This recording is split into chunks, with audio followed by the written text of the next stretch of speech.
তার বাড়িতে বসতে হবে। যারা মসজিদে ইমামতি করতাম একদম পাক্কা মাতাল ছিল, বেশ প্রতিদিন আর উল্টা পাল্টা কান দিয়ে বেড়াতো, উল্টা পাল্টা পড়ে থাকতো। আমি বলেছিলাম দেখেন মাতালের বাড়িতে আমি খাবার খাবো না, আমি বলেছিলাম। তোরে বাবারে ওর বাড়ি হলে কান্দতে কান্দতে একদম সর্দারের কাছে, মানে মোড়লের যে কয়েকটা মোড়লের সর্দার তার কাছে হাজির। যে আমার বাড়ির খাবার মুরব্বি সাহেব খাবে না বলেছেন, আমি নিজের বাড়ির বাসন পাত্র দিয়ে না, আমি অন্য বাড়ির থালা বাসন খাবার দিয়ে মুরব্বি সাহেবকে আমার স্বামীর লেগে বলছে আমার বাড়ির খাবার খাবে না। যে মুরব্বি সাহেব ওটাকে জানেন বলে মাথা বলছেন, ভিতরে ভিতরে মেলায় মাথা লাগছে তার বাড়িতে খাবার খাবে না। যেটা কথা ঠিক, কিন্তু চাচা চোখে দেখে মুখে আমার খাবার দেয় না। যদি শুনে নিয়েছি মাথার ভিতরে গ্লাসে পুঁতে ওই গ্লাসে পানি পান করে না, আমি খেতে পারবো না এগুলো। তো বাবা রে, একজন ইমাম হোসেন হচ্ছেন বাবা, যার বাড়িতে শরীয়তের পয়দা, যার বাড়িতে মারিফতের পয়দা, যার বাড়িতে হাকিকতের পয়দা, যার বাড়ি থেকে আইন তৈরি হয়। এই আকা ইমাম হোসেনকে বলছে এজিদের কথা মোতাবেক চলতে হবে, তার বাইরে তোমাকে গ্রহণ করতে হবে। আকা ইমাম হোসেন জানতেন কি হচ্ছে এজিদ হচ্ছে একজন সারাবি, একজন মৎসর মাতা, এজিদ হচ্ছে একজন ক্যাপিটাল, এজিদ হচ্ছে আপনার দ্বীনের ইসলামকে নষ্ট করার পরিষ্কার করা। আমি কোনদিন তাকে বলে মানব না, কোনদিন তাকে আমির মুমিন বলে মানব না, কোনদিন তাকে খেলাফত আমি মানব না। এই কথা যখন বাবা এজিদের কানে গেল, আল্লাহু আকবার, এজিদ আপনার সুযোগ করতে লাগলো। কি করে ইমাম হোসেনকে মারা যায়, কি করে ইমাম হোসেনকে মারা যায়?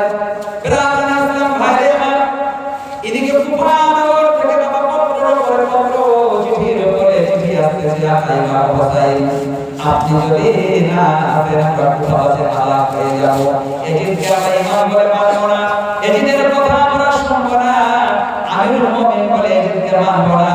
আপনি হচ্ছেন আমাদের ইমাম, আপনি হচ্ছেন আমাদের আকা ইমাম হোসেন। চিঠির উপরে চিঠি, চিঠির উপরে চিঠি। ব্রাদার ইসলাম ভাইরে আমার, বহু চিঠি এসেছে। আকা ইমাম হোসেন মক্কা শহরে ছিলেন। আল্লাহু আকবার, একটা চিঠি কবুল করে নিলেন। আকা ইমাম হোসেন, আমরা 1 লক্ষ মানব আপনার পদতলে জান দেওয়ার জন্য রাজি আছি, আপনি একদম ভিডিও হয়ে যাব। ব্রাদার ইসলাম কবুল করে নিলেন। ইনি কুফা নগর যাবেন। ও ব্রাদার, কুফা নগর যাবেন। মক্কার যারা বড় বড় আপনার জ্ঞানী ব্যক্তি ছিলেন তাদেরকে ডাকা হলো, ছোটখাটো ইমাম হলো। ব্রাদার ইসলাম মিটিং শুরু হয়ে গেল। সকলে এক কথা বললেন, হুজুর কুফা নগর আপনি যাবেন না, কুফা নগরে মানুষ তারা কথা দিয়ে সবাইকে খেলাপ করে দেয়, তারা বাজা খেলাপি তাদের কথাই মসজিদ শোনায়। এই ব্রাদার, আকা ইমাম হোসেন বলছেন তাদের কথা হয়তো মনে নাই, আমি যে ইমাম হোসেন কথা দিয়েছি তাও কবুল করেছি, আমি যদি না যাই তবে তাদের মতই আমিও হয়ে গেলাম। আকা ইমাম হোসেন বলছে না, আমাকে যেতে হবে। সকলে পরামর্শ দিলে, হুজুর সর্বপ্রথম কাউকে আগে পাঠানো হোক, আর পাঠানো হবে যার নাম হচ্ছে মুসলিম বিন আকিল, তাকে আপনার কুফা নগরে পাঠানো হচ্ছে। সঙ্গে যাবে 2টি সন্তান, একটি বয়স আপনার 6 বছর, একটি বয়স 8 বছর, একটির নাম মোহাম্মদ, একটির নাম ইব্রাহিম। 2টি সন্তান সঙ্গে করে আকা ইমাম মুসলিম বললেন কি বাবা আপনার কুফা নগরে গেলেন। কুফা নগরে যেদিন পৌঁছালেন বাবা, একদম প্রথম ধাপ শুরু বাবা যেদিন কুফা নগরে পৌঁছালেন, কুফাবাসী আকা ইমাম মুসলিম যে এত খুশি, এত খুশি, এত খুশি যে বলার নাই। নারে তাকবীর, আহলান সালাম, ইমাম হোসেন আলামান, ইমাম হোসেন আলামান, যত স্লোগান ছিল স্লোগান দিয়ে 2টি ছেলেকে কেউ আদর করছে, চুম্বন দিচ্ছে, কেউ হাড়ে উঠাচ্ছে, কেউ বলে দিচ্ছে। আকা ইমাম মুসলিম বাবা অত্যন্ত খুশি হলেন। আপনার প্রমাণ হচ্ছে যেদিন যেদিন মার একটা কুফা করে একদিনে 40,000 কুফাবাসী আপনার ইমাম মুসলিমের হাতে বায়াত গ্রহণ করলেন। ইমাম মুসলিম তাদের এই ভিড় থেকে এইভাবে ভালোবাসা থেকে থামতে পারলেন না। বড় বড় চিঠি বাবা ছেড়ে দিলেন। বাবা মুখ থেকে কথা কাউকে বললে, হিসাব করে কথা বললে, কথাটা বের হয়ে যাবে, কিন্তু আর ভিড় হয়ে যাবে না।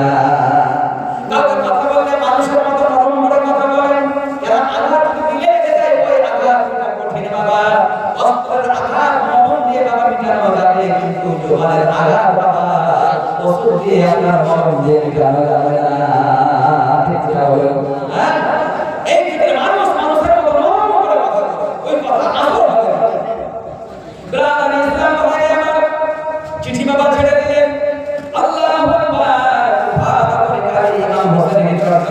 এসেছে, যারা এজিদের পক্ষে দল ছিল, যারা এজিদের সঙ্গে মহব্বত রাখতে ওয়ালা ছিল, তারা বরদাস্ত করতে পারলেন না, সহ্য করতে পারলেন না। কুফা শহরে যিনি আপনার গভর্নর ছিলেন, যে অফিসার ছিলেন, তার নাম হচ্ছে ওমর বিন বাসির। তার কাছে গিয়ে হাজির, হুজুর আপনি এজিদের বেতন খাবেন না, হুজুর আপনি এজিদের সামনে বেতন খাচ্ছেন, আর আপনার সামনে এজিদের খেলাফ চলছে, আপনি কিছু বলছেন না, চুপ করে আছেন। কমপক্ষে হযরত মুসলিম যারা জেলখানায় বন্ধ করে রাখেন, তিনি বলেছিলেন বেতন খাওয়া আলাদা জিনিস। একজন আহলে বাইতের সঙ্গে যে দুশমনি করলো, সে যারা আল্লাহ এবং রাসূলের সঙ্গে দুশমনি করলো, আর আহলে বাইতের সঙ্গে যে মহব্বত রাখবে, সে যেন নবী এবং আল্লাহর সঙ্গে যে ভালোবাসা রাখলো। আল্লাহু আকবার। আহলে বাইতের এত ফজিলত দিয়েছেন কোরআনে। আল্লাহ আল্লাহ হযরত ইমাম মুসলিমের বাবা চর্চা বলতে শুরু হয়ে গেছেন। এদিকে আপনার বাবা বলতে শুরু করে দিয়েছেন। আল্লাহু আকবার। এদিকে চলে যাচ্ছেন, গাড়ি বর্ণনা করতে না হবে, এদিকে কাছে চলে গেছেন, বাবা দামেস্কে চলে গেছেন। দামেস্কে এদিকে গেছেন কুফা। আপনার বসরা সোহাইনি বসবাস করতেন, বসরার তিনি গভর্নর ছিলেন, তার নাম হচ্ছে বাবা, তার নাম ছিল বাবা উবাইদুল্লাহ ইবনে জিয়াদ।